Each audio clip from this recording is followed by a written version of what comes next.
Эл өкүлдөрү өздөрүнүн шайлоочулар менен болгон жолугушуусун Нарын шаарында улантты. Фракция лидери баштаган депутаттар өлкөдөгү азыркы кырдаал жөнүндө пикирлерин ортого салышты. Урматтуу нарындык туугандар, мен сөзүмдү алыстан баштайм. Азыр бардык биздин шайлоочулар өзгөчө тарапташтарыбыз эки бир тууганга СДПК партиясы менен Атамекен партиясын эмне болду? Эмне талашып атасыңар? Эмнеден улам келишпестик келип, бириң бийлик, экинчиң оппозиция болуп, конфронтация башталды деп түшүнбөстүктөр болуп отурат. Бул конфликтти адилеттүү позицияны элеген адамдар жеке адамдардын ортосунда Сайланова менен Атамбаевдин, Текебаев менен Атамбаевдин, же Отунбаева менен Атамбаевдин ортосунда конфликт эмес. Бул позициялардын кагылышы. Бул ак менен каранын күрөшү деп айтып отурат. Бардык нерсе толуп чегине жеткенде bir күнү жарылат экен. Казактар муну шишеси толот деп коет экен. Мен конституцияны жазып атканда президентке ушул 6 жыл деп ченедим эле. Кээбилери 7 жыл, 6 жыл деп ченегенбиз да. Анан азыр ойлойм ушул 5 жыл деп эле ченеп койсок, адам бузулганга үлгүрбөй калабы деп. Чексиз бийлик, көзөмөлсүз бийлик бардык адамды, ошонун ичинде сизди да, мени да баарыбызды бузат. Ошон үчүн биз конституцияда бири-бирин таразалап, бири-бирин тизгиндеп турган бийлик бутактарын жасаганбыз. Бирок акыркы ушул бир нече жылдын ичинде бийлик тизгини бир колго өтүп, Атамбаев толук үстөмдүк кылып калды. Кесепети алдан ала айткандай эле болду. Акаев кандай болсо, Бакиев кандай болсо, бүгүн биз ошондой тартипке түштүк. Сөзүбүздөн айнып, системаны өзгөртүп, бир адамга бапташтырыш үчүн референдум өтүп жатат. Мына ушул референдум башталганда коом бул маселе боюнча экиге бөлүндү. Убактылуу өкмөттүн 13 мүчөсү болсо, 10 буга каршы чыкты. 10 Атамбаев өзү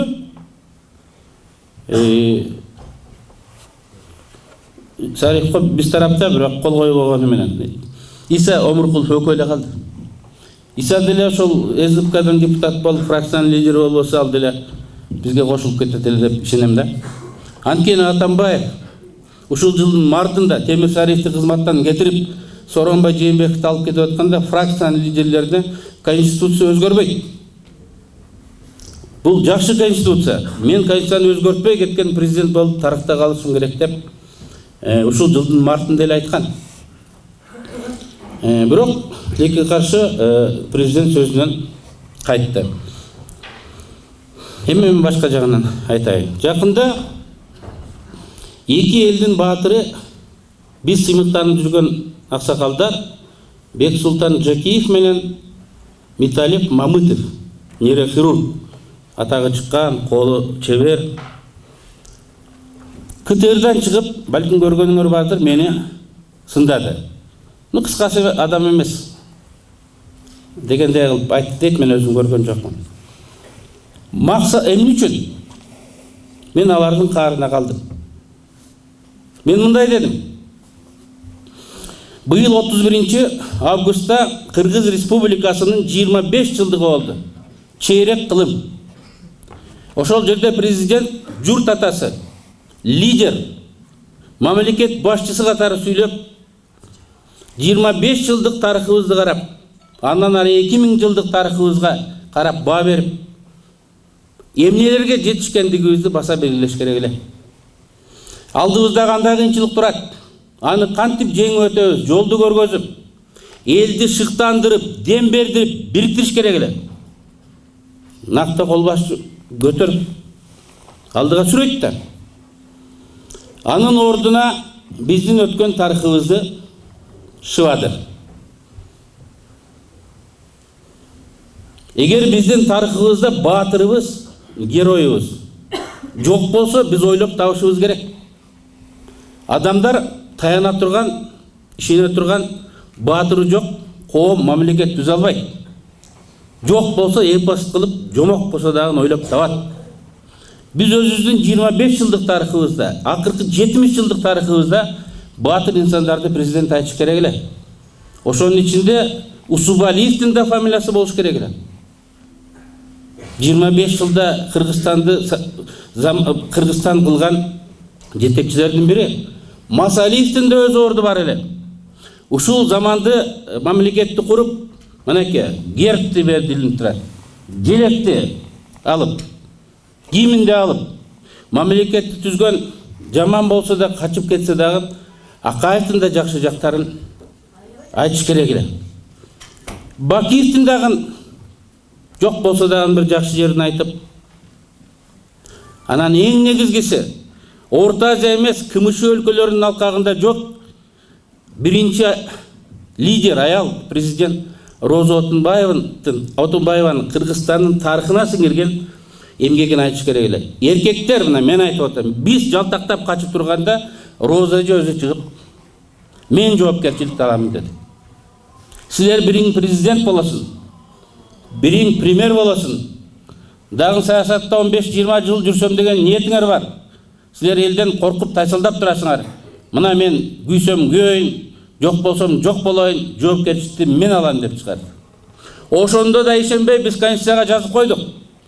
Роза Отунбаева кийинки президенттик шайлоого катыша албайт. Бир партияга жан тарта албайт деп туруп, анан кийин эчекебизге президенттикти бердик. Бизде Украинадагыдай, Сириядагыдай, башка өлкөлөрдөгүдөй чыр-чатак граждандык согуш болуп кетиши толук мүмкүн эле. Сырттан акча менен аралашкан адамдар болду. И ошону Роза Исаковна тез аранын ичинде стабилдештирип, 1,5 жылдын ичинде бизде президент, премьер парламентти шайлады. Биз утулуп калдык тилекке каршы шайлоодо. Роза Орта Азияда жок, СНГда жок эрдикти жасады. Мен айттым, Атамбаев 31-нде Роза Исаковна ушул эрдигин баалап, мактап, чакырып алып, эл алдында кадырын чүрүп, шылдыңдап, самозванкасын жерде эч ким шайлаган эмес деп ошол жерден Роза туруп кетип калды. Биздин мурунку тарыхыбызды, кечеки тарыхыбызды Атамбаев жамандаса, баарыбызды келе-келесе, баары. Мен билесиңер, мени Теке деп келе-келеди. Мен уялбайм. Мен атам Текебаев, чоң атам. Атам Чиркеш, өзүм Өмүрбек. Дай, жаман ат бөрү басар дегенде Арстанбек Жолборсбек эмес, нак деле ушундай кыргызмын да.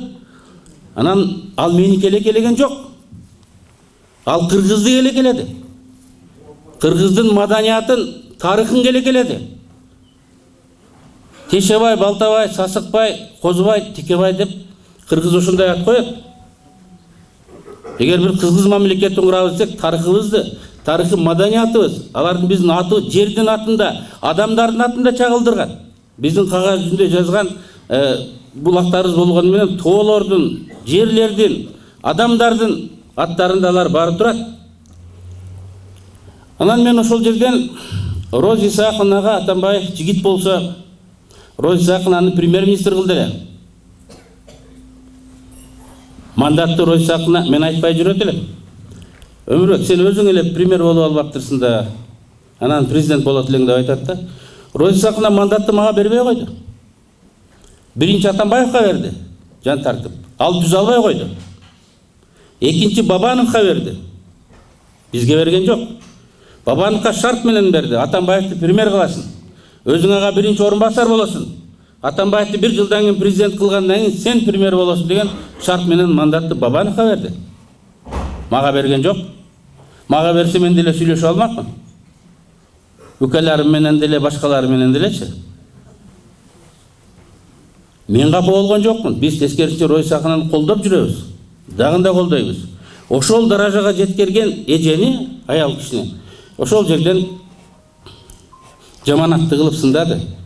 Мен айттым, Атамбаев адлет болсо, Атамбаев лидер болсо, Роза Исакановну мактап туруп, ага орден эмес, кыргыз баатыры деген баатырлыкты бериш керек эле дедим. Роза эжеде эрдик көргөзбөгөн адамдар деле бизде баатырлыкты алып жүрөт дедим. Анан КТРден 2 аксакалыбыз чыгып, мени өлгөндөй жамандады. Баатыр деген 10 же 30 китеп жазып койгонуң үчүн баатыр болбойсуң. Баатыр 8000 адамдын башына операция жасаган үчүн баатырлык берилбейт. Баатырлык деген бул профессионалдык көрсөткүч эмес, бул моралдык көрсөткүч. Адам адлет болуш керек, калыс болуш керек, марттык жасай алгандай болуш керек. Ошол аксакалдар адлет болсо, мени жамандаган ордуна, ошол бала туура айтып атат. Отунбаева ошол экөөнө баатырлыкты Атамбаев берген жок. Бакиев Акаев берген жок. Баатырлыкты Отунбаева Жакиевке дагы, Мамытовго дагы Отунбаева берди.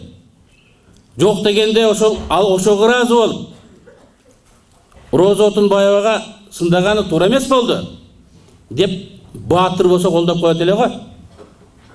Баатыр марттыкка, поступакка жөндөмдүү болуш керек. Кана биздин аксакалдар, кана калыстыгы, кана марттыгы, жаштарга кандай үлгү беребиз? Колдогонгалар милдеттүү деп болчу. Анткени Роза Исакановдун колунан баатырлыкты алышты. Мен муну менен эмнени айткым келет?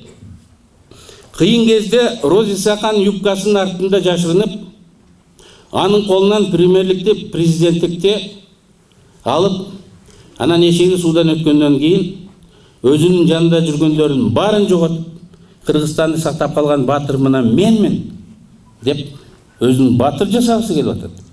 Баатыр жасагысы үчүн жанындагы баатырлардын баарын жоготуш керек. 1000 жыл мурун да ошондой болгон. Падышага келгенде бүт алып келгендерди өлтүргөн. 2000 жыл мурун да ошондой болгон. Азыр да ошол процесс жүрүп отурат.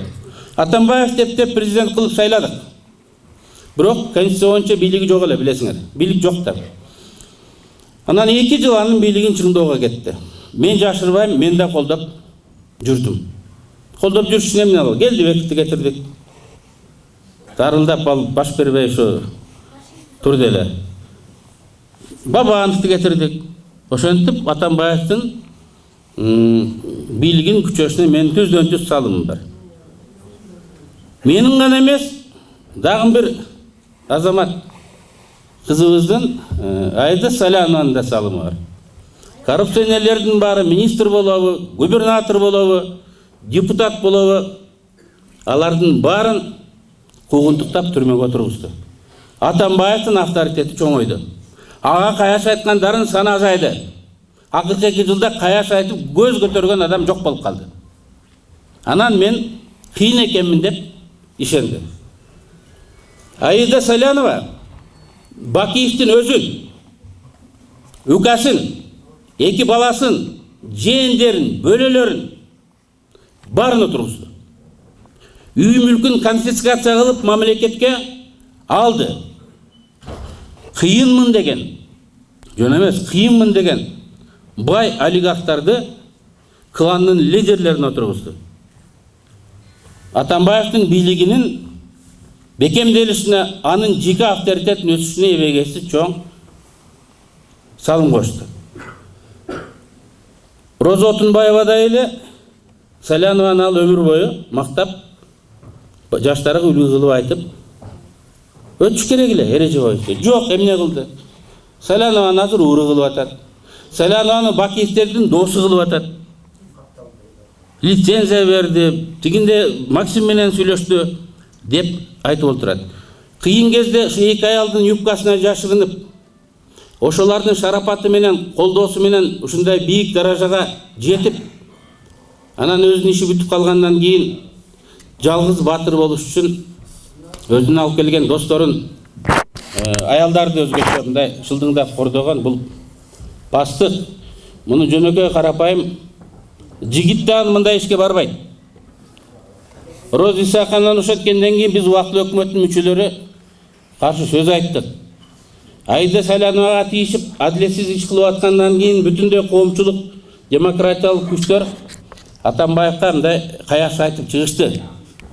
Анын өзгөртүп аткан конституциясы коомду дээрлик экиге бөлүп койду. КТРга ишенгендер бир, өз акылы барлар бир болуп эки тарапка бөлүнүп туруп калышты. Бакиевдин убагынан дагы өткөндөй болуп, бүгүн бийлик сөз айтып койгон адамдарды куугунтуктап атат. Камап атат, жаманатты кылып атат. Мына бизге үчөөбүзгө. Мен Алмамбет Аиданы Максим менен сүйлөшүп, Мегаком деген сотовый компаниянын 22%-ин алабыз деп жеңичинен сүйлөшүп, Белиз деген мамлекетте офшордо ушундай келишим түзүп койгон экен деп президент өзү кагазды алып телевизордон көргөзүп жаманатты кылып отурат. 12-жылы түзгөн экен, апрелде биз. Эми мына уккыла. Дагы кайталайм. Салянова Бакиевдин өзүн отурса, эки баласын отургузса, жиендерин отурса, бөлөлөрүн отургузса, менчигин баарын тартып алып, анын тарапкерлерин отургузса, душман болуп атса, анан Максим Бакиевке колду коюп, мен мону чөнтөгүңө салып ал, керек болгондо чыгарып мени жоготосун деп бере беле. Адам кичине бир жалган айтканда да окшоштурбайчы керек да. Бакиевдер менен мен өмүр бою эмес 2005-жылдан бери чабышып, не деген гана жамандыктарга барбады. Анан ошо мен кол коюп, Максим мени да чөнтөгүңө салып ал деп анын чөнтөгүнө берип коймок белек. Эгер ниетибиз бузулган болсо. Анан 3 бакыйкан юрист өлкөдөгү. Бири ген прокурор, бири юстиция министри, бирөөсү тиги конституциянын атасы деп турса. Анан биз законду билбеген айдык баладан деп жасабайт. Анан ушуга окшогон жалган иштердин баарын жасап, Белиздеги аферисттердин кагазын алып алып, мына Атамбаев өзү баш болуп көргөзүп атат. Алардын жаман ою эл ишенип кетсе алып барып камап коебуз. Анан күздө акталып чыкса чыга берет, ага чейин президенттик шайлоо бүтөт, өзүбүздүн адамыбызды мындай отургузуп коебуз деген гана сөз болуп отурат. Мына азыр Аида Салянованы президент өзү жылдык отчетун берип, пресс-конференция өткөрдү 1-декабрда. Дагы деле кубануу менен абдан кубанды. Şu Елисеевтигинге Салянова эме берип койгон экен лицензия. Ошол мына ачылып атат деп. Эң чоң жетишкен кубанычтуу кабар ошол гана болду. Башка эч нерсе айта алган жок. Елисеев лицензия алган. Закон боюнча ал алыш керек эле. Адам соттолмоюнча. Бакиев болсо дагы, Текебаев болсо дагы, Атамбаев болсо дагы, соттолбосо, укугу болсо ал алыш керек. Аны эч ким алып кое албайт. Бирок Елисеевке лицензия алып берген адам Иванов Артем Юрьевич деген жигит СДПК партиясынын мүчөсү шаардык кеңештеги азыр депутат экен. Азыр 11-декабрда болуп турган шаардык кеңештеден СДПКнын тизмесинен 69 болуп кетип атыптыр. Бул жерден дагы бизди айыптайбыз деген жерден дагы СДПК өзү чыгып калып отурат. Мейли маражорлук дейби, эмне дейт, бардык жерден СДПКнын кулагы чыгып отурат. Эми мурун деле биз четин билет элек. Бирок эми мындай казып чукуп, эл алдына мындай айтпай келип атканбыз, анткени 1 жыл калды. Эптеп ушул 1 жылдан кийин узатып алсак, биз Кыргызстанда эмес, бүтүндөй Орто Азияда президент деп коет, үлгү түзөбүз. Кыргыздар чыр чатагы жок, президенттин алмаштыра алат экен деп үлгү түзсөк, ошол бойдон кийин ушул жакшы жол менен кетсе деп жүргөнбүз. Тилекке каршы биз баягы эски жолубузга түштүк. Мына бүгүн конституцияны президент өзгөртөбүз деп атат. Негизги сиздерге берген убадасы эми муну КТРдан көргөзүп атат. Президент өз укугун азайтып, өкмөт башчысына берип атат дейт. Бул жалган. Президент кийинки президенттин укугун көбөйтүп атат. Сотты кызматтан алып коюу мүмкүнчүлүгүн ага берип атат. Бүгүн деле сот бийлиги президенттин көзүн карап турат. Эгер бул кирсе, кийинки соттор дагы кийинки президенттин көзүн карайт. Премьер-министрдин укугу жергиликтүү кеңештердин эсебинен көбөйүп отурат. Акимди эми алып түз эле өзү шайлап коет. Мурун Акаевдин убагында, Бакиевдин убагында, Өзбекстанда, Казакстанда депутаттарды жыйнап алып жок дегенде сурап коет. Мону коем деп атат, şu добуш берип көргүлөчү. Силер эл ишенет бекен деп. Бүгүн антип кагаз жүзүндө калп болсо дагы сурабайт. Ким жакса, ким менен сүйлөшсө, ошол Бишкектен туруп эле акимдерди дайындай баштайт. Бул бир кадам менде артка деп эсептейм. Премьер-министрдин укугу парламенттин эсебинен көбөйүп атат. Ошентип өкүлчүлүк, элдин өкүлү болгон бийлик органдары, жергиликтүү кеңеш, парламенттин укугу азайып, президент менен премьер-министрдин укугу көбөйүп атат. Премьердин укугу, президенттин укугу. Мурун коргоо кеңешинде президент кол башчы, аскерди гана карайт деп койгонбуз. Азыр коопсуздук кеңеши деп бардык жерге аралашты. Картошкадан баштап, мал жанынан баштап баарынан да аралашканга мүмкүндүк алып отурат. Эми Атамбаев ансы деле баарына аралашып атат. Ошону кагаз жүзүндө мындай тууралап коюп атат.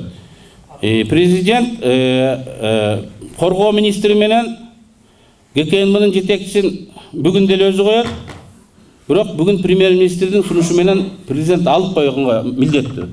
А кийин премьер аралаша албайт, президент өзү коюп өзү алып калат. Бул өкмөт эки баштуу болот. Премьер-министр эки бакыйган министр, коргоо министри менен ГКН букпайт.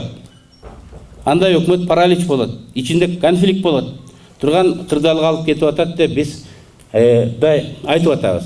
Ал эми калган жанагындай сөздөр бар, эми алар элди көңүлүн буруш үчүн, башка жакка буруп кетиш үчүн 41 статья жана башка деген статьялар мындай кирип атат. Мисалы граждандуулукту алып кою дейт. Биз конституция жазып атканда Кыргызстандын граждандуулугун, кыргызстандыктын граждандуулугун эч ким ала албайт деген норма киргизилген. Эч ким ала албайт. Мына мен Кыргызстандын гражданы болуп туулдум. Мен кандай кылмыш кылбайм? Террорист болуп кетемби? Ууру болуп кетемби? Желмабыз болуп кетемби? Мени сен Кыргызстандык эмессиң.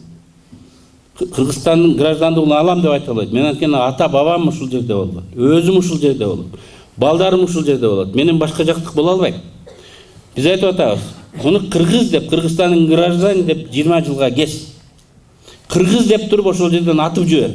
Бирок анын кыргыздын граждандуулугун албагын. Анткени Кытайда дагы аткандан кийин өлүгүн балдарына берет, алып барып айылына коет.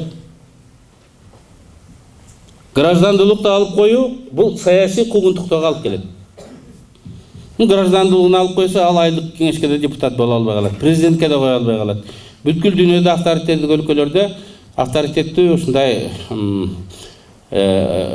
окумуштууларды, чыгармачыл адамдарды, коомдук ишмерлердин граждандуулугун алып коет.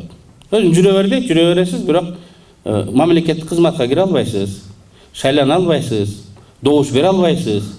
Жүрө бересиз. Иностранецдей болуп эле жүрө бересиз да. Ошон үчүн бул укукту биз бир гана саясий куугунтуктоо үчүн мындай кирип атат деп мындай эсептейбиз. Атамекен партиясы бир топ башка партиялар менен бирдикте бул конституциянын бүгүн кабыл алышына каршы чыкты. Эмне себептен? Эки себеби бар. Биринчиси ууру жол менен, кабыл алынган тартиптерди бузуу жол менен, мыйзамсыз жол менен бул киргизилип атат. Бул туура эмес. Бул бекем болбойт, кыргызда отурганда эле мындай кыйшык отурду деген формула менен болуп калып атат. Экинчиси маңызы бизди канааттандырат. Өзгөртүү киргизиш керек. Биз 20-жылы киргизелик деп атабыз. Бирок чыныгы элдик бийлик болуп, бүгүнкү кеткен кемчилдиктерин жоюп, жеке адамга бийлик жиналбай турган кылыш керек деген өзгөрүүлөргө биз да макулбуз. Бирок бүгүн тескерисинче жеке адамда бийлик жинала турган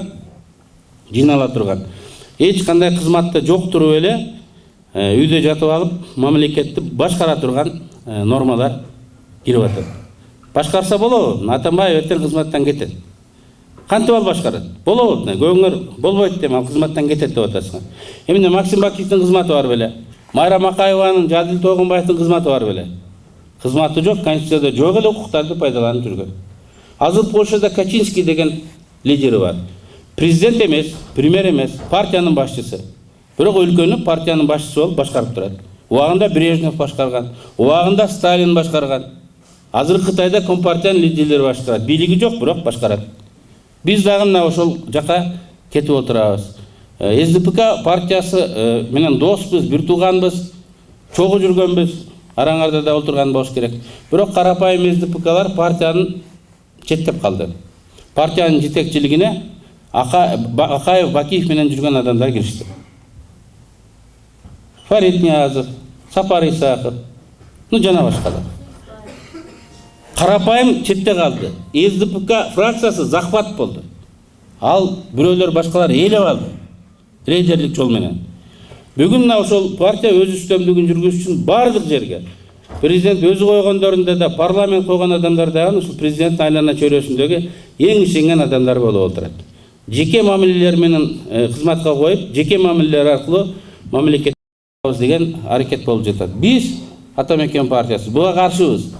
5-жылы каршы болгонбуз, 2000-жылы каршы болгонбуз.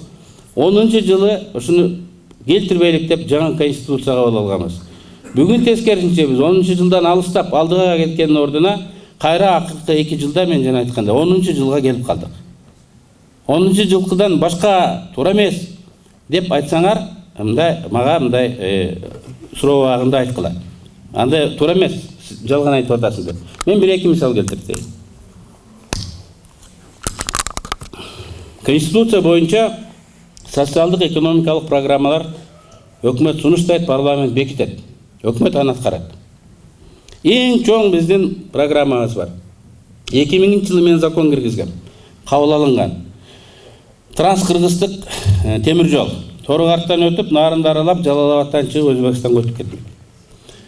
3 жыл мурун башталып, азыр бүтүп калмак эле. Кытайлар качан курабыз деп баштап жүргөн. Бирок 3 жыл мурун кайсыл каратеке сүзү дегенде Атамбаев айнып, мен ал бул маршрут менен курдутпайм, мен Эркештамдан өткөрүп алайдан түз эле Тажикстанга, Афганистанга өткөрүп жиберем деп чечти. Аны кайра жарыялап, Халык Султановду Тажикстанга жөнөтүп, Иранга жөнөтүп, ошолар менен сүйлөш деп мамлекеттик программага кирген. Жогорку кеңеш бекиткен, мыйзамда кабыл алынган проектти мына өзгөртүп жиберди. Ал жолдун курулушун кытайлар каалаган жок. Ал жолдун курулушун өзбектер каалаган жок. Ал жолдун курулушуна ирандыктар каршы болду. Афганистанда коопсуз, ал жерден жол куруп, поезд ташып өткөнгө болбойт деп. Бирок мына ушундай Кыргызстанды алдыга сүйрөй турган, өзгөчө Нарын регионунун алдына сүйрөй турган проект 3-4 жылга токтоп калды. Туугандар, мындай конкуренция. Казактар 3-чү жолду куруп атат. Мурун бир темир жол болгон. Бирөөнү куруп бүттү, азыр 3-чүсүн баштады. Анткени Кытай өнүккөн сайын анын товар обороту көчөп, товарларын ташып кетет. 3-чүсүн куруп атат. А биз бирөөнү кура албай атабыз. Тупик болгон өлкөдөн биз сыртка чыкмакпыз. Азыр бир гана Казакстан менен Россияны гана карап отурабыз. Дүйнөнүн 4 бурчунан да чыгуу мүмкүнчүлүгүбүз бар эле. Ушуну бир киши президент өзү чечип койду. А конституция бул көргөзүлгөн эмес. Силер айтасыңар, кирип айттыңбы деп. Ооба, мен мурдагы жыл апрелде кирип айттым. Аз жерден урушуп кете жаздады. Парламентке кирип мындай маселени талашайын дедим дагы, анан кой, шайлоо келип аткан эле. Шайлоонун алдында мындай эки партия бири-бири менен жаңжалдашып, алардын да биздин да авторитетибиз кетпесин деп унчуккан жокмун. Мына быйыл февралда Ирандын транспорт министри келди. Жаңы министр дагы айтып атат. Тажикстан аркылуу Афганистанга курбайлыкпы деп. Ирандын министри айтты. Мына быйыл жакында эле, февралда. Жок, ал жак коркунуч. Согуш болуп атат. Өзбекстан аркылуу эле кургула деди. Мына Атамбаев Өзбекстанга жакында шос болгондо Каримов анда тирүү эле барды. Өзбекстан аркылуу курабыз деп кайра эле ошол маршрутка келди. 3 жыл, 4 жыл жөн эле теке кетти. Теке кетти деп Өзбекстан аркылуу курганга макул болду десек, азыр дагы кайрадан мындай тескери сүйлөгөн ушундай группалар бар да. Көрдүңөрбү? Бул парламент менен өкмөт чече турган маселени президент анын айланасында бир уч адамдар эле чечип коюп, жоопкерчиликтен сырт болуп, ушул көзөмөлдөн сырт калып отурат. Биз мына ушундай эрежелерге, конституциясыз жок жашап, конституциясыз башкарган эрежелерге мындай каршы күрөшүп келип отурабыз. Ушул кезге чейин сынган кол жең ичинде, жарылган баш бөрк ичинде деп ыркыбыз келишпей талашып жүрсөк дагы сыртка айтпай атат элек. Бул референдумдун шарапаты менен мындай жарылып ачык айтылды. Атамбаев айтат жакында, Текебаев ичи күйсө туз жаласын дептир. Эми президент айта турган сөз бар. Филармония шаардын активин жыйнап, мен уйгурдум 2,5 гектар, 2,7 гектар жерге. Дарыянын арка yüzүндө дагы 9 гектар жерим бар. Эми аяка да уйгуруп алам керек болсо. Текебаев ичи күйсө туз жаласын деп. Силер көрдүңөрбү? 2-3 гектар деп аталганы менен аяк биягын кошуп 10 гектардай жерде мындай тозуп алганда суунун жээгинде. Билл Гейтс дагы андай уйгурбайт. Миллионерлер наоборот мендей моундай жукка мелерди кийишип футболкачан мындай басып жүрүшөт. Бүгүн модада скромность. Алтын жынжыр дилип кымбат эмени кылып, байлыгын көркөзгө көрсөтүш эмес, скромный болгон дүйнөдө үлгү. Бул модада. Бул пайдалуу. Атамбаевтан бай адам Каримов бар. Ал андайды курган жок. Атамбаев берген интервьюсунда айтат, мен өлүп калсам, карыдым шашаттат меле, өлөм дей берет. Мен карыдым өлүп калсам, ошол жерден мени алып чыксын деп куруп атам дейт да. Каримов өлдү. Миллиардтаган доллары бар. Самаркандга алып барып, эски махалля кварталда атасынын үйүнөн чыгарып эле койду. Аны хан сарайдан чыгарган жок. Биз кыргыздарга өлсөк, айылдагы атамдын үйүнөн чыгар деп лидерлер, аттуу баштуулар айтышыбыз керек. Россияда өлөбүзбү, башка жакта өлөбүзбү, бай болобузбу, карапайым элдей болоюн, ашыкча болбосун. Башкалар мени көрүп туруп, башкалардын балдары, башкалар басынып калбасын. Биз ошол жагыбыздан үлгү болойлук, дейт. Кыргыздарда улуу болсоң кичүү бол деген макал бар. А биз тескерисинче байлыкка чиренип, керек болсо экөөнү куруп аламын. Элде жокту курам дейт. Эмне үчүн Назарбаевда жокту курат? Эмне үчүн Түркмөн башынын вилласы андай эмес? А бизде 10 гектар жерлерге элибиз итке минип отурса курабыз. СНГ өлкөлөрүндө экономикалык көрсөткүчү боюнча эң акыркы өлкөгө айланды. Мурун биздин артыбызда Тажикстан эле, бул да бизден өтүп кетип атат. Бул да бизден өтүп кетип отурат. Анан бизде ушул саясатыбыз акыркы кезде туура эмес болуп калды. Элдин пикирин эске албаган, эмне болсо ошол болсун деп акыркы Бакиевдин заманындагыдай саясат да жүрүп калды. Ошон үчүн Атамекен партиясы алдыдагы референдумга да каршыбыз. Анан кээ бир ушул президент жүргүзүп жаткан саясаттан ачык каршыбыз. Бирок биз Атамбаевдин мөөнөтүнөн мурун кетсин дебейбиз. Шайлоо жол менен кетсин, тынччылык жол менен. А бирок эмне үчүн импичмент жарыялап атабыз? Мына биз импичмент жарыялап 6 негиз таап койдук. Темир жол, башка кызмат адамдарын өзү эле дайындап жүрөт. Тил комиссиясы, дин комиссиясы, мамлекеттик кызмат агенттиги, кызматы деген, кадр кызматы деген кызматтарды президент өкмөткө беребей өзү дайындап жүрөт. Бул мыйзамсыз. Эмне үчүн биз ага импичмент жарыялап атабыз? Анткени Атамбаев жерге түшсүн деп атабыз. Алакаев менен Бакиевден кыйын эмес. Кыргыз элинин кыйын эмес, жана тоотпой мен император болом дегендей. Эки падышаны кетирген, үчүнчүсүн эле кетирип коет. Эл менен эсептешип жерге түшсүн деп атабыз, бул бир. Экинчиден андан кийинки келе турган президенттерге дагы бул сабак болсун деп атабыз. Южный Кореянын аял президенти бар, билесиздер. Апрелде кетемин деп убадасын берди. 1,5 миллион адам чыгып көчөгө, Сеулда. Кетсин деди. Анткени анын ортогу бар экен, подругасы. Ошол кеңеш берип, ошонун сөзүн угат экен. Бул туура эмес. Биз подругаңды президент кылып шайлаган эмеспиз. Өзүңдү шайлаганбыз. Сен башкарасыңбы, ал башкарабы? Деп кет дегеннен кетип отурат. А бизде Икрам кеңеш бербей жөн эле башкарып атпайбы, көрсөтмө берип атпайбы? Биз эмне үчүн элибиз мына унчукпастан боло берет деп отурабыз? Биз ошон үчүн болбойт деп айтып отурабыз. Мына Атамбаев өзү шылдыңдап күлдү. Текебаев импичмент жарыялайбыз деп атат. Эмне дейсиң десем, ал айта берет да тиги Мотуев менен доктор Апастай деп койду да. Бул колунан келбейт. Болбойт дегендей сүйлөп атат. Түштүк Кореянын президенти деле жакшы айым болгон үчүн кетейин деген жок. 1,5 миллион адам анын сарайынын алдына келди. Элдин сүрүн көрдү. Айласыздан кетип атат. Эгер 50 миң адам, 50 миң эмес, 20 миң адам Бишкекте Атамбаевдин сарайынын алдына барса, анын күлгөнүн көрөт элек. Эмне үчүн Кореяда ортагы подругасы кеңеш берип койгон үчүн президенттин туура эмес кылдың деп атат. Бизде ашар жолу менен президент телохранительдери, жардамчылары, водительдери башкарып олтурса, биз былк этпей боло берет деп отурабыз. Анткени айтып атабыз, 1 жыл калды эми, чыдап коелук деп атабыз да. Чыдап коелук. Мен деле каршы эмесмин. Бирок кийинкиге бул жаманада жугуп кетет. Андан кийинки келгенгечи биз оюбузду айтып, жакалап, кекиртектеп, жерге коюп, анан эптеп кетип калганына кубанып сүйүнгөндөй абалга коюп койсок, кийин ким келет билбейбиз. Алда 100 жолу ойлонот. Менден кийин Атамбаев, революционер Атамбаев деле аз калды эле. Эми биз деле аман эсен кетели кой деп, мындай чектен өтпөгөндөй ушундай эрежелерди түзүп коюшубуз керек.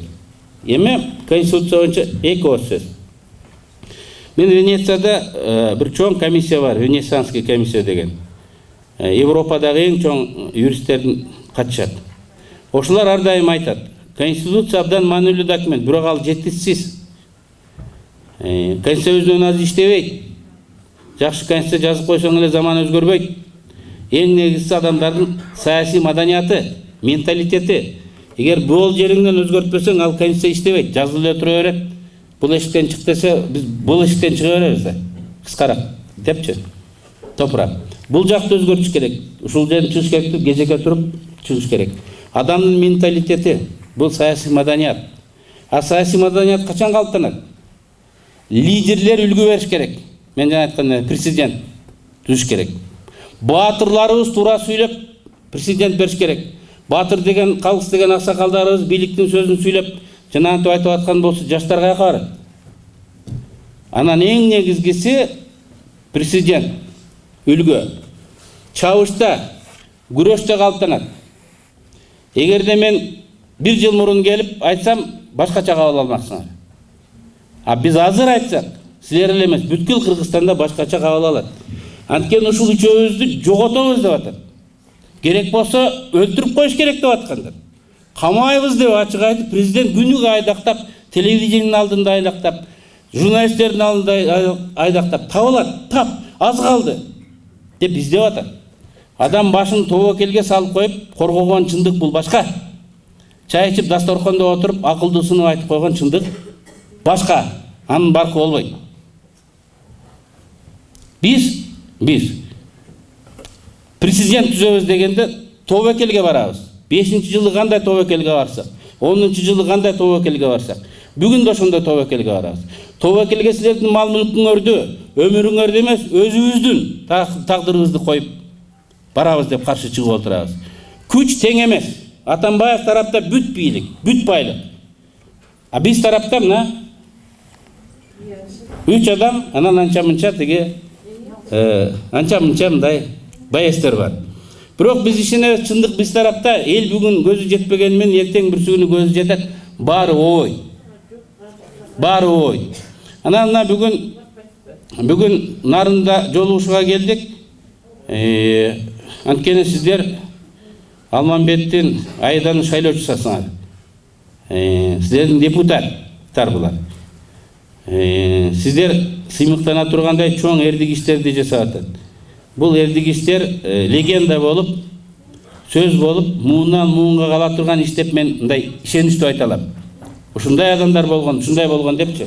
Мына ушундай легенда, ушундай уламыш болуп кала турган эриндиктер гана маданиятты, жаңы маданиятты пайда кылат. Ошондойлор гана жаңы муунга үлгү болот. Кошоматчыларга эмес, азамат адамдардын артынан нечигинде үлгү калтырыш керек. Ошондуктан биз бүгүн Нарынга келип, сиздерге дагы мен партиянын атынан рахмат айтып, ар дайым мындай колдоп келип атасыздар.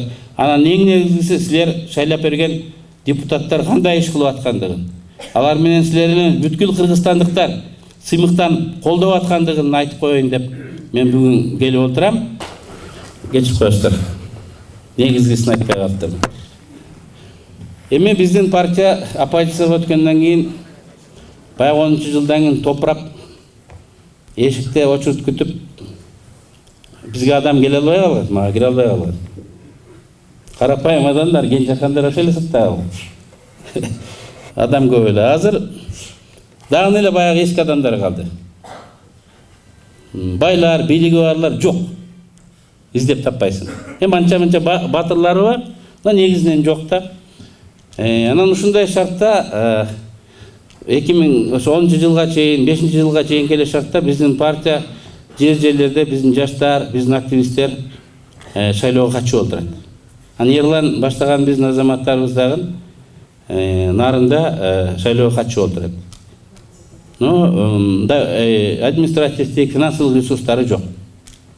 Бирок идеяга бек адамдар. Анан батырлар кадимки эле адам болот. Жанында жүргөн адамдар байкабайт. Койчу депчи. Койчу, айта берет. Жок жерден бир кыйкым таба берет. Койчу, тигиндей депчи. Анан батырдын атын алыстан ук дегенде, алыстагы адамдарга анан кийинки муундар баркын билет. Жанында жүргөндөр билбейт. Кийинки муундар билет. Сөз болуп калат убакыт өткөндөн кийин. Анан ошон үчүн урматтуу шайлоочулар, аттын убагында баркын билген эмес экенбиз деп айтпагандай болушубуз керек. Ушул биздин жергиликтүү партиялык уюмдун кандидаттарын да колдоп койгонго мен чакырам. Аларды колдогонуңар, бизди колдогонуңар. Нарында күчтүү партиялык уюмубуз болсо, биздин сөзүбүз Лейлекте да, Жалал-Абадта да өтүмдүү болот. Чын айтыш керек, биз бардык жерде кое алганыбыз жок. Шартка жараша, билесиздер кандай шарт экен. Бирок биз мурункудай эле катуу аракет кылып мындай күрөшүп отурабыз. Нарында биздин жергиликтүү уюм активдүүлүгүн көргөзүп катышып отурат. Мен сиздерге кайрылат элем, өзүңүздөр колдойбуз деп чечсеңер, жөн эле добуш бербестен активдүү катышып, коңшу болоң, тууган уруктарды айтып, мындай колдоп койгула. Баары эле жергиликтүү кулундар, бардык партияга киргендерчи. Бирок биз мындай тууган дебестен бир идея дей тургандай болушубуз керек да. Эгер тууган дей турган болсок, азыркы бийлик менен биз үчөөбүздөн өткөн мындай тууган жок да. Шалма мечеттелеп жүрдү эле убагында тиги Атамбаевди ушу 9-жылы тиги бул жерден президент кыламын депчи. Кийин деле айылда канча жардам берди, мен канча жардам бердим дегенде, эгер туугандашабыз десек, унчукпай эле отурупсак, биз деле жүрмөкпүз. Жок, туура эмес деп айткан үчүн мына ушундай конфронтация болуп отурат да. Мен сиздер туугандарыңар менен чабышкыла дебейм. Просто унчукпай барып, көңүлүңүздөгү адамдарга добуш берип коюңуздар. Рахмат. Жакшы билесиздер, ушул эң биринчи Нарынга келип бата алдым эле. Ошол дем менен, ушул күч менен бүгүнгө чейин болгон аракетимди жумшап иштеп келатам. Мына ушул кезде эчекелер тамасында отурат, буякта турган эчекелер баталарын берип кетирдиңиздер эле. Эми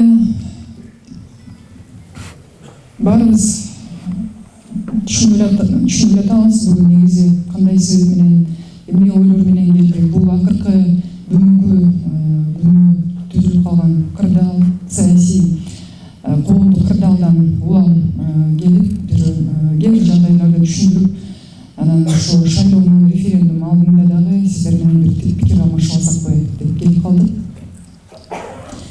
Негизи ошол 2 жыл мурун келгенде эле мен баягы чекесин чыгарып айттым эле, чогуу иштөө болбой калды деп ошо болгон жагдайлардын баарын сиздерге түшүндүрүп кеткем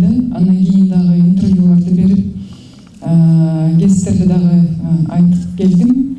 Бирок кийин парламентке өткөндө ошол баягы бийлик менен карама каршылыгымды парламентти колдонбойм, парламенттик трибунаны колдонбойм деп аяктан сөз кылган жокмун. Бийлик кандай баягы мен жумуштан кетип атканда кандай туура эмес кадамдарга барса дагы аны айткан жокмун. Мен тек гана мыйзам долбоорлорун менен алектенип келдим да. Бирок кийин ошо референдум маселеси башталды. Конституцияга өзгөртүү киргизүү башталды. Ошондо эми биз айтпаганда ким айтмак эле. Эгерде Конституцияга киргизүүнүн бир тыйынча карапайым эл үчүн пайдасы жок десек, ал жаманбы? Эгерде биз ошону менен коррупция менен күрөшүү токтоп калат, анткени коррупция эң негизги коррупциялашкан чөйрө бул аткаруу бийлиги. Эгерде коррупция менен прокуратура күрөшпөй эле аткаруу бийлиги күрөшкөн болсо, өзүлөрү менен өзүлөрү күрөшүү, анда токтойт коррупция менен күрөшүү деп айткан адам жаманбы? Эгерде мисалы үчүн нарында айтайын, эң аз дегенде эле ар бир экинчи адам мына азыр залда отурган эле кредит алып оокат кылып келип атсаңар турат, биринчи шапкесин берине кийгиз. Эгерде эртең ошо кредитти бере албаган болсоңор, чекесинен камала баштайсыңар. Ага Конституция толук шарт ачып берет, жол ачып берет. Ошону айткан адам, бул элге каршы болуп аткан өзгөрүүлөр деп айткан адам жаманбы? Аны акыры бирөө айтыш керек эле да. Ошону айткандан кийин баягы айткандын сөзү жаман болду да. Анткени ошол Конституцияга байланыштуу болду. Мына мен мисалы үчүн Конституцияга чейин деле сындап ошол парламентте трибунаны колдонуп, микрофонду колдонуп айтсам мага жарашат эле. Ошол бийликтин ошол кездеги болгон бул иштерин айтсам. Бирок мен ошол парламенттин баягы эл трибунасын колдонгум келген жок да. Бирок акыры бир элге элдик бир маселелер чыгат экен да. Ошол элдик маселе деген референдумда. Мына 20-жылга чейин Конституция өзгөрүп кирбеши керек дейт эле. Муну карап дагы койгон адам болгон жок, ойлоп да койгон адам болгон жок. Анткени баягы формасы туура келгени менен мазмуну, заты ошондой эле болду да. Парламентке тыюу салынган 20-жылга чейин өзгөртүү киргизбегиле деп. Эгерде өзгөртүү киргизсе, эл өзү киргизсин деди. Бирок эмне ушундай эл киргизип атабы? Элди эң аягында эле мына деп баягы тыштап койгон кагазга барып эл добушун бериш керек болуп атат да. Аны түшүнүп атабы, эл түшүнбөй атабы?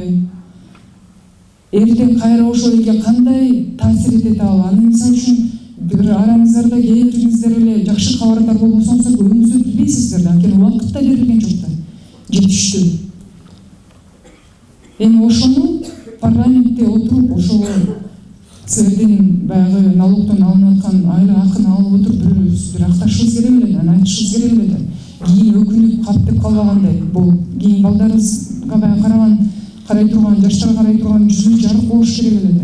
Мына ошону айта баштагандан кийин ошол болгон баягы ар бирибиздин ишибизди ошол айткан аз эле адам болду, ашып кетсе бир 4-5 адам болду.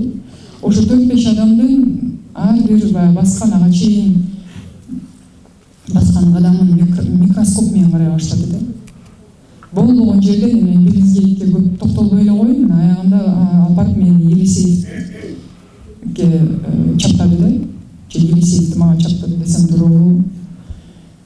Эч бир мыйзам бузуу жок. Эгерде мисалы мен ошол Елисеевке лицензия бербей койгондо, ал лицензиясы бар болчу, ал болгону жандандыруу маселеси болгон да. Мына кийин ушул эле бийлик кайра эмне үчүн бербей койдуң, сен кызматың менен кыянаттык менен пайдаландың, мыйзамда жазып турбайбы, сен беришиң керек болчу деп мына иш козгосоң да жарашат эле.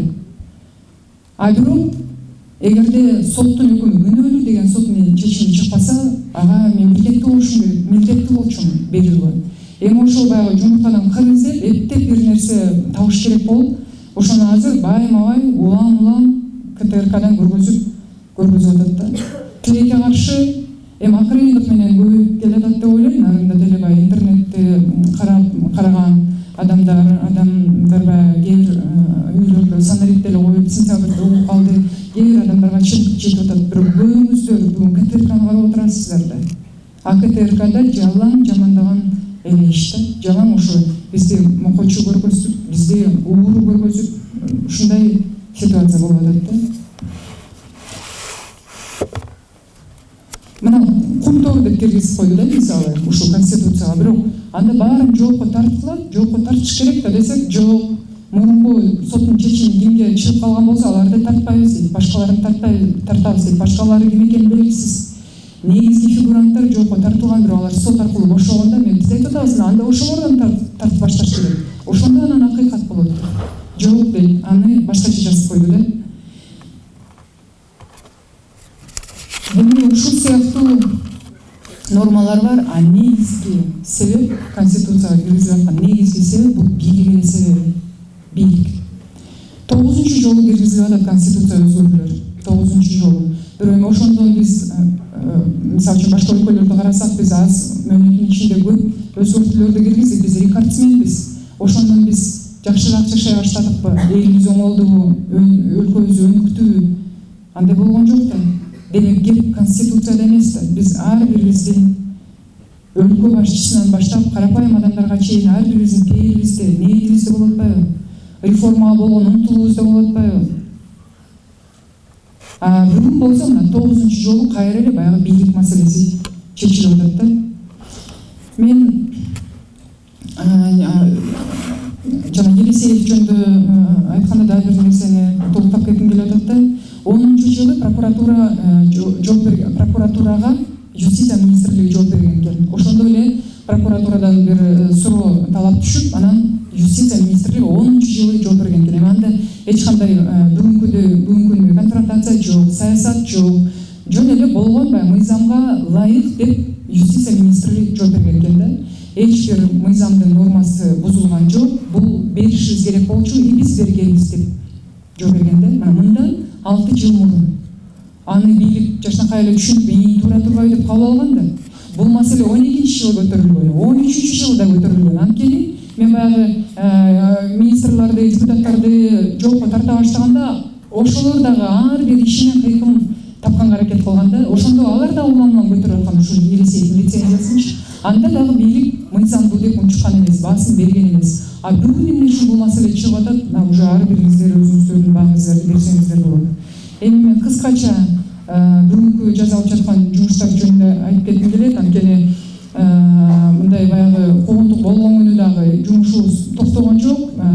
Болгон баягы аракетибизди жумшоо менен мен ойлойм, элге керектүү мыйзам долбоорлору даярдалып, чекесинен кол коюлуп атат. Мына шайлоочулар менен жолугуп атканда көп адамдар айтканда, жаш балдарга болгон зордук, зомбулук. Мыйзамдар жакшы иштебей атат, мыйзамдар өтө бош болуп атат, жумшак жазылган деген суроо талаптар болгон. Биз барганда ошо эң биринчи мыйзамдарыбыздын бири эле ушу Ата Мекен фракциясы ушундай мыйзамды киргиздик. Эч кандай жеңилдиктер болбосун. Ошондой зордук, зомбулукка барган адамдарга эч кандай жеңилдиктер болбосун. Булар болушунча толугу менен жоопко тартылсын и жоопкерчилик күчөтүлсүн деп. Бул мыйзам долбоорубуз өттү 3 окуудан. Андан кийин чиновниктердин ысырапкорчулугу жөнүндө кеп кылдык. Биринчи этап менен ошону баштасак, анан кийин балким эл ошону кабыл алса, баардык элге жайылтылса. Анткени бүгүн эми ысырап каякта болуп атат? Көбүнчө ошо чиновниктерде болуп атат да. А чиновниктер кайсы акчаны чачып атат? Ошондой каражаты барбы? Айлык ошончо көлөмдө алабы алар ошондой элге мындай демонстративно чачып ысырап кылгандай деп мыйзам долбоорун киргиздик элек. Тилекке каршы ал өтпөй калды. Бирок биз аны кайра эле киргизебиз. Бизге мыйзам андай жол берет. Андан кийин никеге, жаш кыздардын никеге турусу боюнча мыйзам долбоорун киргизебиз. Ал дагы өтүп, президент тарабынан кол коюлду. Бул да мен ойлойм, биздин жаш кыздарыбызды, алардын өмүрүн, ден соолугун сактап калганга чоң бир кадам болду деп ойлойм. Анткени ошол эле кыздарыбыз билесиздер, аягында көчөдө калып атат. Же үй жок, же мүлкү жок, кененедей балдарын курчактап, ал балдары болсо кийин барып кайра эле ошол жумушсуз балдардын, жумушсуз адамдардын санын толуктап, тамакка жетпей, кийимге жетпей, баягы кайра эле жакыр адамдардын санын толуктап атат да. Ошого каршы болгон мыйзам долбоору деп ойлойм. Коомчулук абдан колдоду бул мыйзам долбоорду. Коомчулуктун гана ушундай сүрөөгөнү менен элдин баягы талабы менен бул мыйзам өттү да, анткени билесиздер болуш керек, башында бул мыйзам долбоору депутаттар тарабынан өтпөй калган. Анан кайра ушу коомчулуктун жардамы менен кайра өткөрдүк да. Мына кечүү дагы бир мыйзам кол коюлду, президент кол койду бул мыйзамга. Бул ушу кайра эле ушу шайлоочулар менен жолугуп жүргөндө шайлоочулар ушундай талапты койгондо, мына канча депутаттар жоопко тартылып атса деле алар миллиондогон акчаларды алып атыптыр, зарплата алып атыптыр. Башка адамдар, карапайым адам жоопко тартылса аныкы тып эле токтойт акчасы, эмне үчүн алардыкы токтобойт деген маселе болду да. Бул дагы элдин акчасы да деген. Ушул мыйзам долбоорун дагы мен демилгеледим эле, бул мыйзам долбоору дагы өтүп, анан президент тарабынан кечээ күнү кол коюлду. Ушул сыяктуу мыйзам долбоорлорун киргизип атабыз. Дагы бүгүн бир нече мыйзам долбоорубуз парламентте каралууда. Мен ойлойм, буларды дагы буюрса жакшы жыйынтыкка алып келебиз. Эми сөзүмдүн аягында баарыңыздарга ыраазычылык билдиргим келет. Ушу суукка карабай алтындай убактыларыңыздарды бөлүп ушу биз менен жолугушууга келип бергениңиздерге баарыңыздарга урматтуу туугандар, мен эми сиздердин убактыңыздарды албай кыска жанагы нарын каскаты боюнча комиссиянын төрагасы сиздерге дагы отчет берип коеюн. Жакында биз ошол комиссиянын алкагында парламентке отчет бердик, тийиштүү тапшырмаларды өкмөткө, эсептөө палатасына бердик. Анан эми сиздерге да берип коелу. Анткени мына нарын жергесинде жарандар маалыматты 90% КТРден алат экен. КТР тартат, башка каналдар тартпайт. Анан эми бир 10% жарандар азаттыктан алат экен. 10% адам, даже 10%ке жетпеген адам интернеттен алат экен да маалыматты. Ошондуктан КТРде болгон маалыматтын көпчүлүгү бир беткей.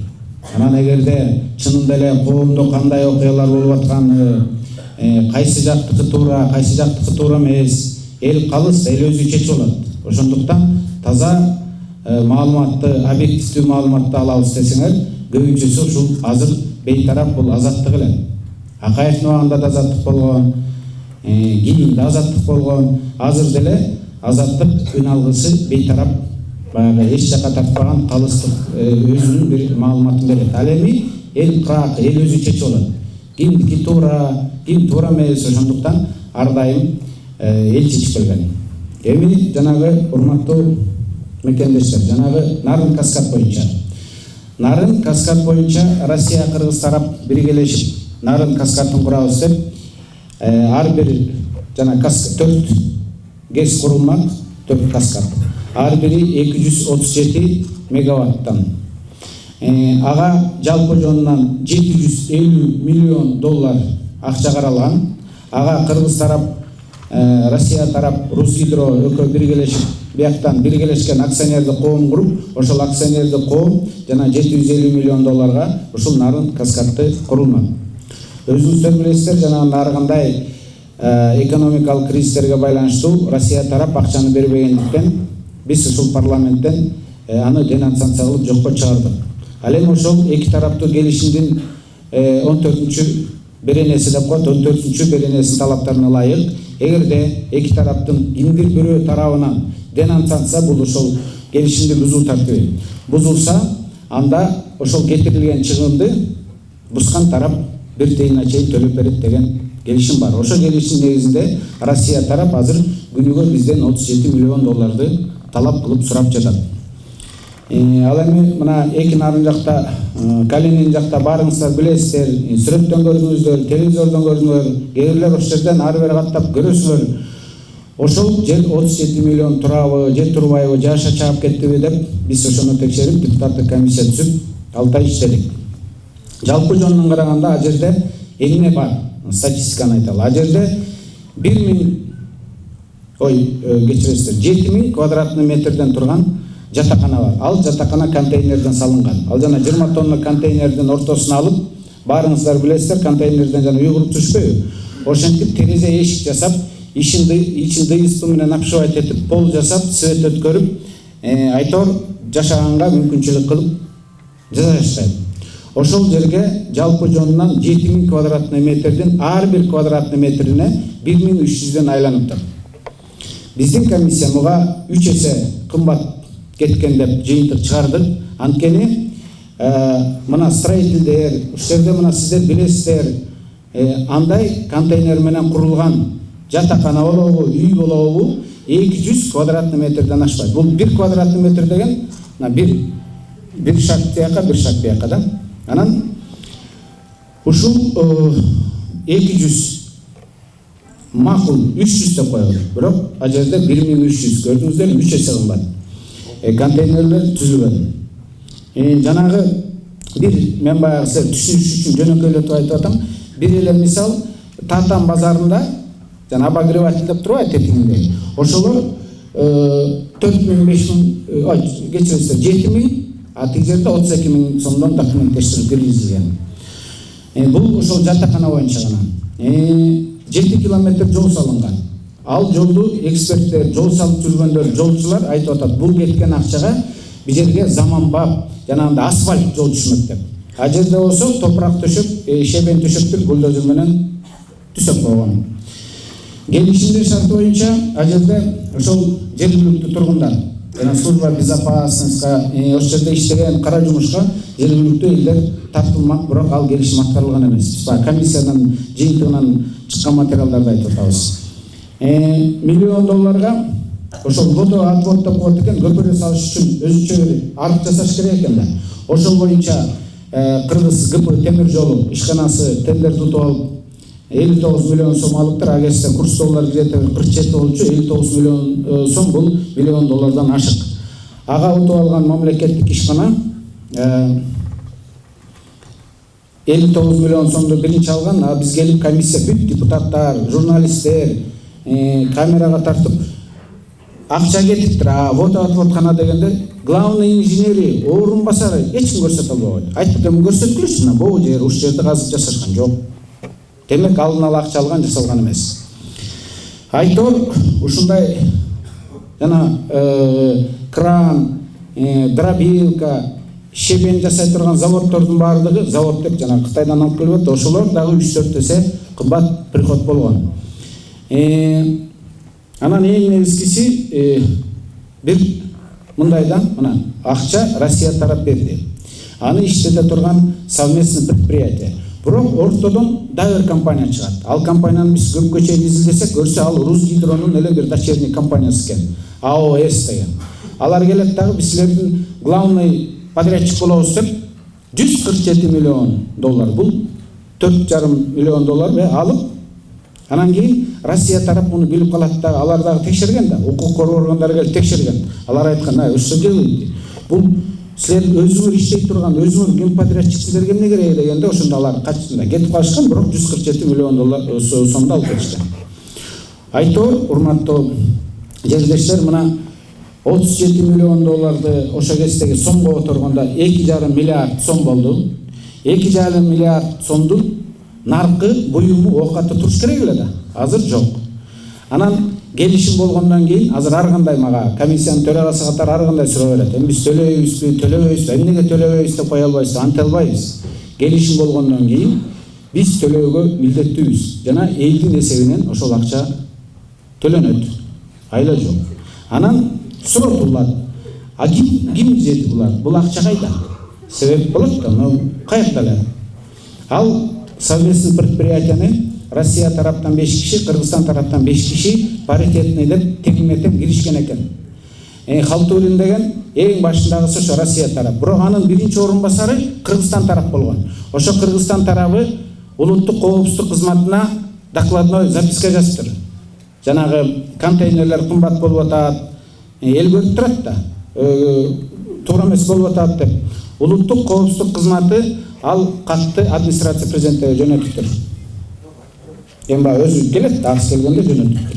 Ошол жерден кандай жооп келгени белгисиз. Бирок кийинки эле кыймыл аракеттеринен билип койсо болот. А жерден жооп тийбегиле деп келген. Биз бүгүн билмесе дагы кийин анын баары ачыкка чыгат. Кимдин визасы менен ким кыйын салган улуттук коопсуздук комитетине ошону токтотконго.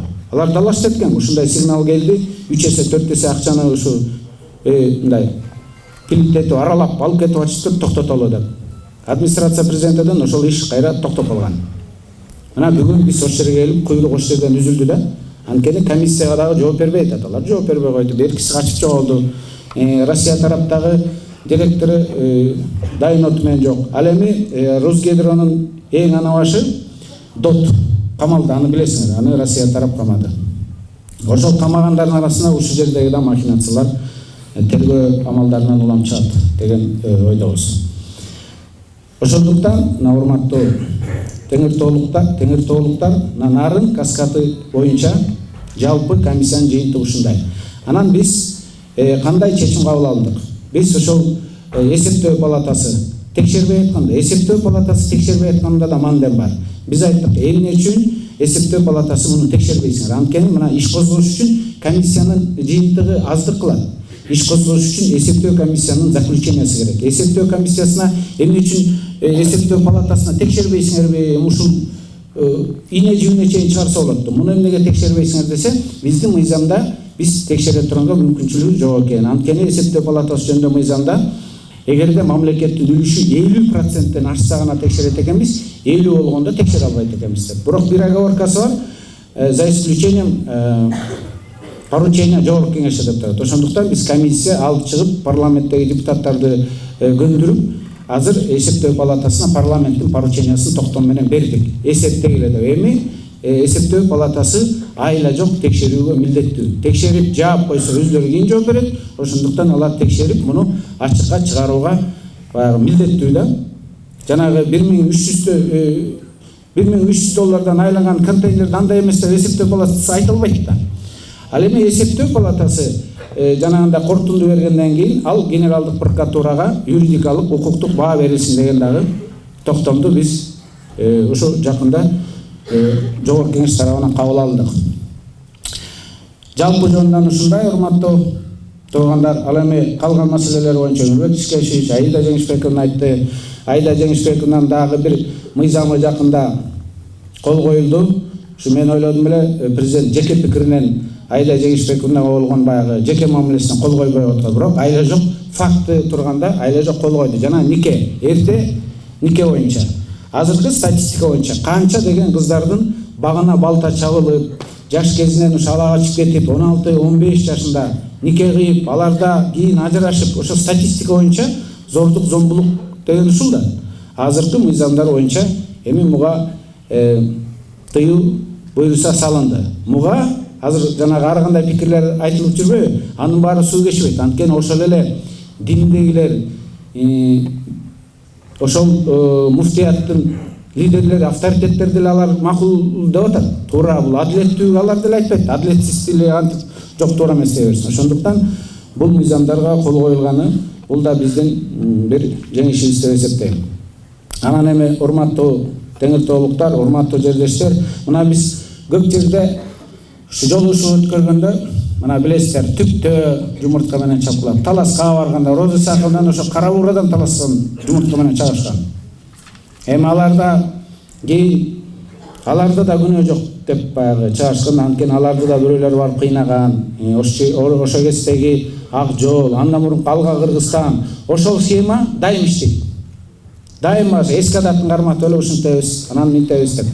Эң негизгиси ошол көрүнүш нарында 2009-да болгон эмес, бирок аракеттер болгон. Биз анда билебиз, губернатор ким эле, кийинки губернаторлор ким эле, ошол уюштуруп аракет кылганда дагы моюн толгоп кылбай койчу, залга келип.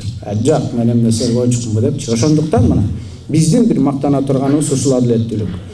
Анан эми буйруса эртең 11-inde шайлоону албетте өзүңүздөр жүрөгүңүздөр менен кимге ишенсеңер ошого добуш бересиздер. Биздин партия да катышып атат. Анан азыркы референдум боюнча мен эми кенен токтолбой эле коеюн. Бир токотор жери бул конституцияны өзгөрүүнүн бир эле чоң максаты бул мына Кыргызстан үй бүлөлүк режимди көрдү.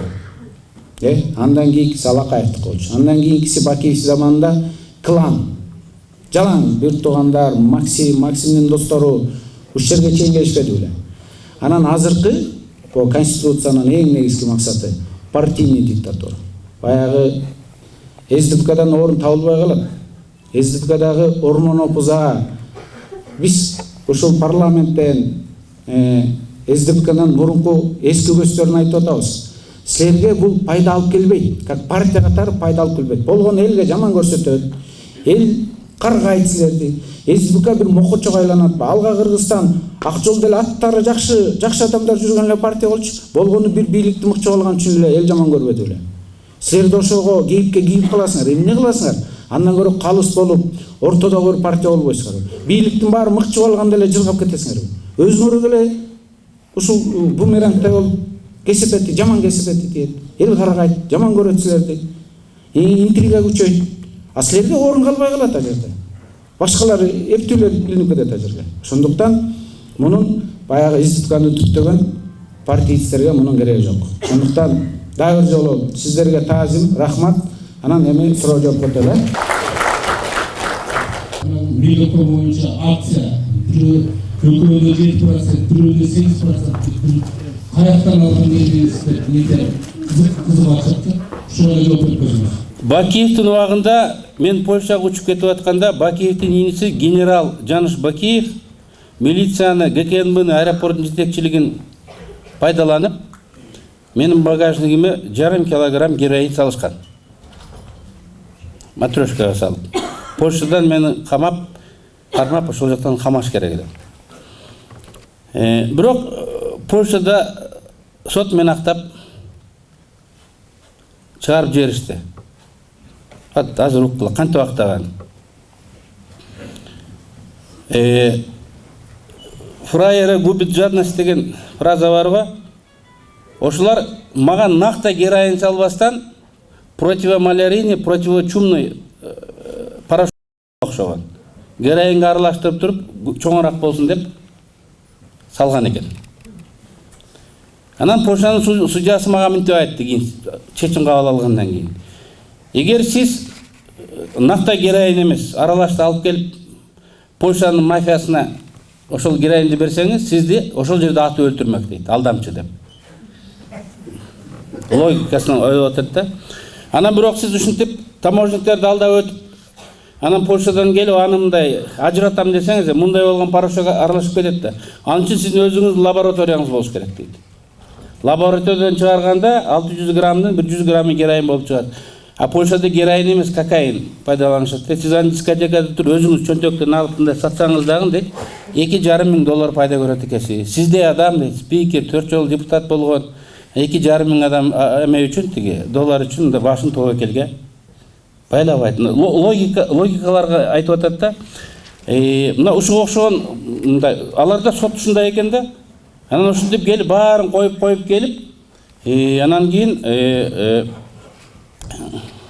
муну бийликтер жасады деген чечимге келди. Анан мындан да башка көп нестыковкалар бар. Мисалы мен Бишкектен учуп атканда алар международный уюмдарды, Интерполду пайдаланышкан. Жаныш өзүнүн досу Мавлянов дегенге айтып, ал Астанага айтып, Астанадан Интерполдон Польшага кеткен. Кыргызстандан 2 террорист учуп келип атат деп жазышкан. Биздечи Хизбут Тахрир деген партиянын өкүлдөрү деп. Наркотик алып кетип аткан, взрывчатый вещество алып кетип атат деп жазышкан да. Анан судья айтат: эгер силер взрывчатый вещество алып кетип атканыңарды Бишкектегилер билсе дейт, эмне үчүн силерди Бишкектен кармабай Стамбулга учкан жүздөгөн жүргүнчүлөрдүн өмүрүн тобокелге салды? Эреже боюнча силерди Бишкектен басыш керек эле. Мейли Бишкектен үлгүрбөй калды дейлик. 4 саат жол учтуңар, 6 саат Стамбулда транзит зонада турдуңар. Турциянын полициясына айтыш керек эле дейт. Поляктардын өмүрүн тобокелге салды. Взрывчатканы көтөрүп Польшага учсаңыз, ошол жерден кармаш керек. Ушунун баары подозрение деп анан жокко чыгарды да. Эми Белиз. Биринчиден 3 юрист. Кантөйл Алмамбет нарынан эгер ниетибиз бузулса бир таныш тапмак эмеспиз деп оформить эткенгечи. Да, логика да бул жерден да, бул бир. Экинчиден Бакиевдин элдешки душмандары. Мен 10 жыл каршы күрөшсөм, Саляна уруктуганы менен олтуруп, менчиктердин баарын алды. Кантип биз кагазга кол коюп, Максимге ме чөнтөгүңө салып сактап кой деп берип коймок элек. Мында логика. Бул бир. Экинчиден, анан ошол кагазда дейт, биз 49%-те сатышыбыз керек экен.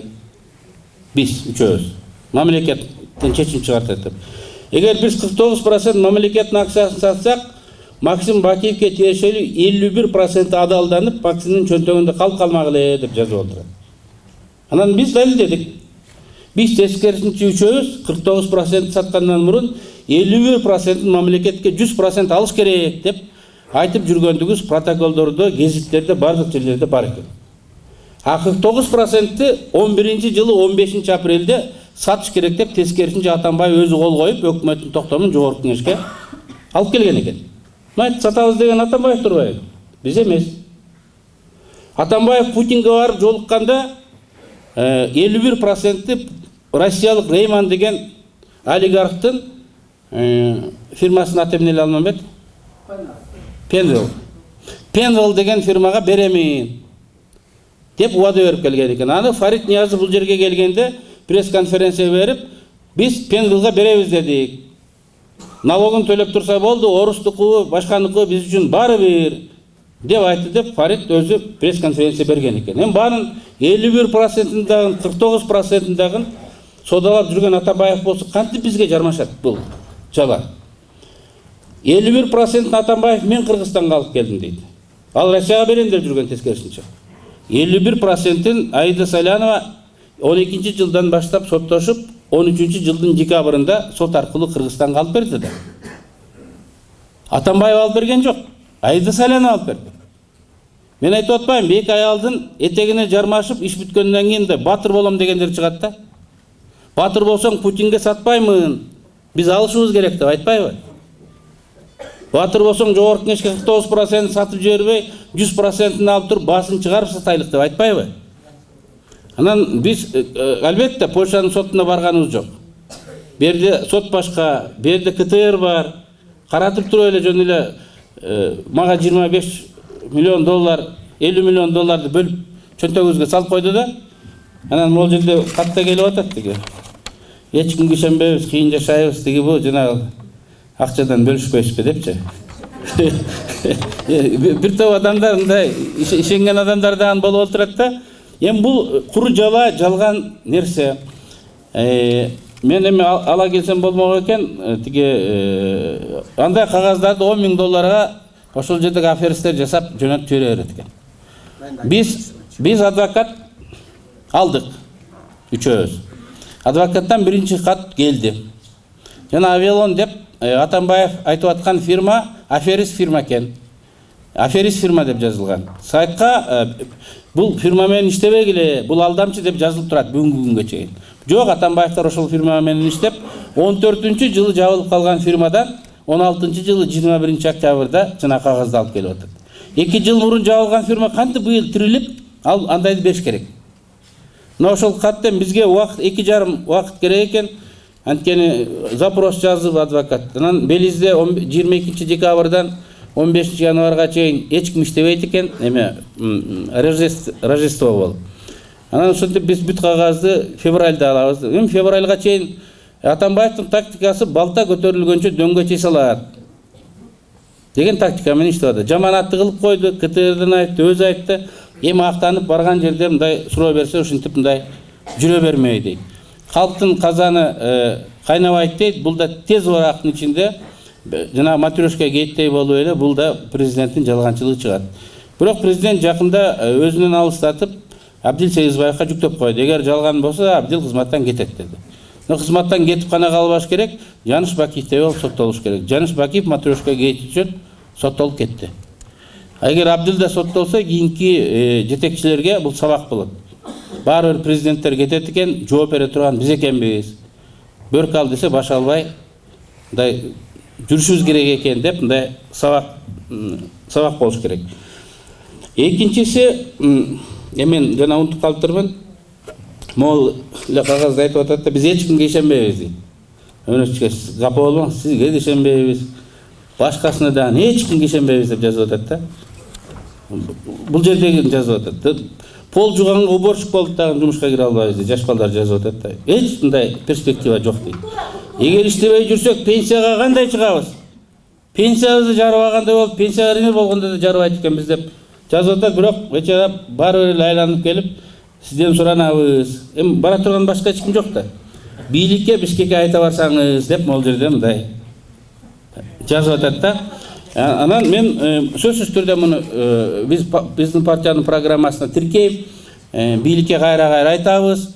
Бийлик дегенибиз кандай? Мына Атамбаев мындай деп атат. Мени Кытай жетекчилиги жакшы көрөт дейт. Эмнеге жакшы көрөт билбейм. Рахманов менен Лукашенко кредит бербейт, а мага кредит берет дейт. Уктуңар кече Кытайдан айтып атат. Менден кийинки келген президентке да алар кредит бербей коюшу мүмкүн. Ошон үчүн акыркы могу 1 жылда көп карыз алып калайлык деп айтып атат. Эгер Атамбаевди Кытай лидерлери жакшы көрсө, жөнөкөй эле маселени чеч деп айтам мен. Мына могул жерден көрүп турсуз, нарын үчүн пайдасы тие турган. Кытайдын машиналары чек арадан өтүп, Кыргызстанды кыдырып, андан ары кетип атат. Биздин машиналар чек ара барганда тык токтоп атат. Паритет деп туруп, Пекинге барбасын. Үрүмчүгө чейин барганга биз Атамбаев руксат алып бербейби? Тажиктердин машинасы Үрүмчүгө чейин айыл чарба продукциясын ташып киргизип отурат. Биз Кытайга айыл чарба продукциясын бүгүнгө чейин ташып киргизе албайбыз. Тажик өкмөтү квота алып берди. Жашылча жер жемиштеринин баарын Үрүмчүгө чейин өзлөрүнүн машинасында ташып барып отурат. Карыз алгандан көрө ушул маселени чечсе, Кытайдан эле бери ташыбай, бизден дагы өндүргөн товарларыбызды, мал чарба продукциясын, дыйкан чарба продукциясын биз ошол жака ташыйт элек да. Жүздөгөн адамдарга жумуш орду ачылат эле, кошумча доход келет эле. Евроазия деп тиги Россия Казакстанга сата албай аткан товарларыбыз Кытайга, Кытай деген 30 миллион калк жашайт, тонналар жагында. Кытайга жетет эле. Эмне үчүн бүгүнкү бийликти мына сындашка мындай туура келип отурат. 5 жыл бүтүп атат Атамбаевдин мөөнөтү. Атамбаев эле эмес, аны колдоп жүргөн биз да силерге отчет беришибиз керек. 5 жыл эрчип жүрдүңөр эле, алып келдиңер эле дегенгечи. Анан бүгүн айтпасак, кийин айтканда кылычыңды чапкандын кереги жок кийин айтканга. Мына биздин фракция көчмөндөр оюну 2 дегенди сындадык. Тойдо кыз жоголот деп коет. Тойдо жейт экен да көрсө. Айыл өкмөтүнөн баштап мэр, сер, губернатор болуп баары кетип атабыз ушул акча жыйнап тиги кетишти. 1 ай жүрүштү. Анан эмне десе биз көчмөндөр оюнуна кетиргенбиз деп айтат. Канчасын каяка жоготту биз билбейбиз. Биз билген болгону 30 миллион доллар кетиптир. Бул 2 миллиард сомдон ашык акча. Мен муну эмне үчүн санап атам? Канча сурдалганын билбейм. Бирок ошол тойду биз 2 жылдан кийин өткөрсөк деле болмок. Казакстан менен Россияга биздин товарлар, этиңер, сүтүңөр, картошкаңар, алмаңар өтпөй атат. Атамбаев айтты. Айтканда да жөнөтпөй адатынча Назарбаевди шыбады. Чолпон атада былтыр пресс-конференция бергенде атын айткан жок. Бирок эми тигилер билет да кимди айтып аткан. Кээ бирөөлөр бизди алдап кетти. Евразас киргенге лаборатория курганга акча беребиз деди эле, кара санат айлык кылып бербей койду деди. Назарбаев айтып атат. Эми ал укту дагы бурап жапты. Макул эми Назарбаев бербей койсун. Ошол 30 миллионду. 30 миллион доллар кетет экен. Ошол 30 миллионду мектеп курбай, жол курбай, баарын жыйнап туруп биз тойго кетирдик. Ошол тойго кеткен акчага лаборатория кырып, биздин товарыбыз, сиздердин товарлар Алматага, Россиянын шаарларына, бул жакта Кытайдын Үрүмчүсүнө чейин бара турган кылып койсо, ошол 30 миллион доллар акча 1 жыл жарым жылда кайра өзүбүзгө кайтып келет эле го. Ошол акчага бир эмес 2 жолу дүңгүрөтүп той берсек дагы жарашат эле го. Мен болгон катка жооп берип атам. Эмне үчүн жумуш жок, эмне үчүн перспектива, келечек жок дегенгечи. Анан ушундай учурда мына акчаны орунсуз, максатсыз жөнөтүлүп атат. Мына жери деген кенибизди сатып 100 миллион доллар алдык, 100 мектеп курабыз дедик. Аны дагы 100 мектепти токтотуп, көлгө ушул жол курабыз деп жанагы көчмөндөр оюнуна. 100 мектептен 64 мектебin курулушунда токтоду. Муну айтып атканым, биз приоритетти так аныктап, аз акчаны ушу региондорго пайдасы тие турган, ошолордун товарлары өтө турган проектлерди мындай курушубуз керек да. Көлдүн жолун куруш керек, эртеби кечпи. Бирок ошол участок жакшы эле. Ошол кеткен акчанын бир бөлүгүнө Назарбаев менен сүйлөшүп, Балыкчыдан чыкканда эмеге өтүп кете турган жол бар, Токмоктун жанынан жетпей, Алматага. Ошол жерге жол курса, Алмата менен Чолпон Атанын ортосу 2 сааттык мындай жол болуп калат дейт. 2 саатка жетип жетпей. Бул деген сөз туристтерден башка биздин товарыбызды ташып алып барганга, Нарын менен Көлдүн товарын Алматага ташып алып барганга 4-5 саат эле болуп калып атпайбы? Бишкекке бар, анан ар жактан ак жолдон өтүп жүрбөстөнчү. Ушуга окшогон маселелерди бүгүн эмне керек? Ушуларды жасаш керек. Мына ошону айтып койгум келет. Мына азыр Нарында 1000ден ашык жүк ташуучу машинанын ээлери арызданып жүрүшөт. Маселени эч ким карабайт. Эгер биз Кытай жетекчиси менен жакшы болсок, ошо паритеттик негизде деп биздин машиналар Үрүмчүгө чейин баргандай, товарларыбыз Үрүмчүгө чейин баргандай шартты түзүп бериш керек. Сөзсүз түрдө мына сиздер болуп койгон маселеге айтып барабыз. Айтыңыз. Бул аял баласы милиция кызматкерлери тарабынан курман болгондугун, атамекенчилерге барып кире албай келгендигин айтты. Маселени уккан Өмүрбек Текебаев жардам берүүнү убадалады. Бирок ал аялдын баласынын курман болгонуна 15 жыл болгондугун зал ичиндегилер айтып жиберишти. Уят болгонунан бир кезде милицияларды мактап жиберди. Эч бир депутат кабыл албады дегенден алысмын. Азыр милиция жаман дегенден алысмын. Бир карын майды бир кумалак чириткенде эле жердештерин укуктарын бузууга аракет кылган аялдар күн чыккан тоонун күкүктөрү экендигин коомчулук айтып жүрүшөт. Ар бирибиз ошол жаңылыштыктарды айтып, чындыгын айтып атканына дагы ошону билгискенине да рахмат айланайын. Баягы илгертен келаткан лакап бар. Жакшы атты кууса жетпейт дейт, жаман атты жууса кетпейт дейт. Бул Өмүрбек айланайын, сен да капа болбо. Бул сенин жакшы аттыңды бүгүн жаман атты кылганы менен бүгүн ал жаман атты сага эч качан жабышып калбайт. Агы илет, сынбайт. Айда алдыңа кетейин, сен дагы өсүп турган, жаңы өсүп келаткан балапан биздин балабызсың. Сен артка такыр кайра тартпагының, астыга кете бергенин, келечегиң астыңда сенин. Аябайсы сен астыга.